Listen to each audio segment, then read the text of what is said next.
present here.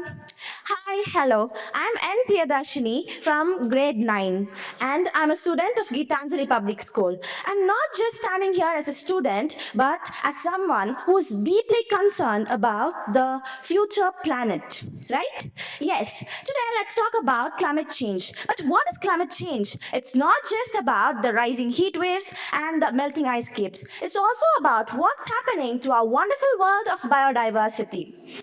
Those plants, animals, and the ecosystem which we depend on and sometimes take it for granted. Yes. So let's dive into how climate change is turning the world of biodiversity upside down and what we can do about it. First up, let's talk about our animal friends. Yes.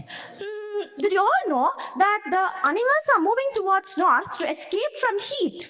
Yes, as the temperature rises, animals are moving towards north to find cooler places. Yes, and what can we do about that? When this is going on, for example, in Arctic Circle, what lives there? Yeah, polar bear. The polar bears in the Arctic Circle are running into trouble actually because the ice which they depend on for hunting is melting.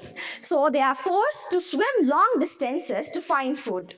Meanwhile, the beetles in the north are heading towards higher latitudes. They are not the charming ladybug varieties which we all fancy, but are the pinebark variety which destroy trees. Yes. So what's the solution for this? We should protect and restore we should protect and restore habitats. Plus, we have to create wildlife corridors for animals to safely migrate from one place to another. So let's next dive into our ocean. Did you all know that the coral reefs are bleaching at alarming rates? And these coral reefs are home to about 25% of our marine life. And without them, the fishes would lose their homes, and millions of people who rely on fishing for their livelihood would be in trouble. It's like having your whole underwater city sink into a battle preview. So what can we do about this then?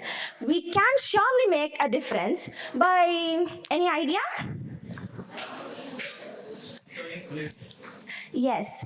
I have something else. We have to also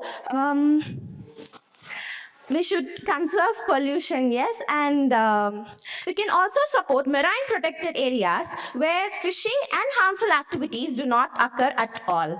And these nowadays, this planting coral reefs are gaining momentum as they bounce back some of the very important coral reefs. Next, it's not just the animals that are feeling the heat. It's also the plants who get their own dose of climatic confusion. Imagine you're a flower which blooms usually in spring, but due to the rising temperature, you're triggered to think that it's already summer.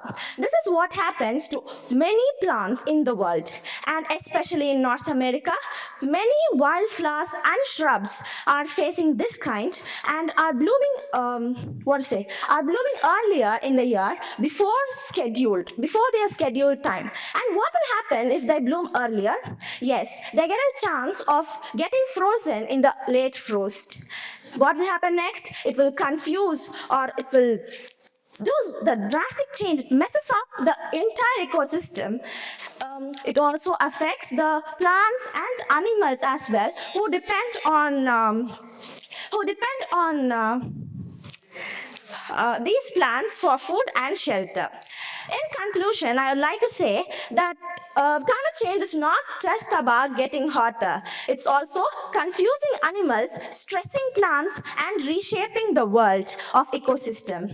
So, it's also reshaping the world of ecosystem. So let's all try and make things cool down for the sake of polar bears, corals, plants, and other species which we share our world with. Thank you.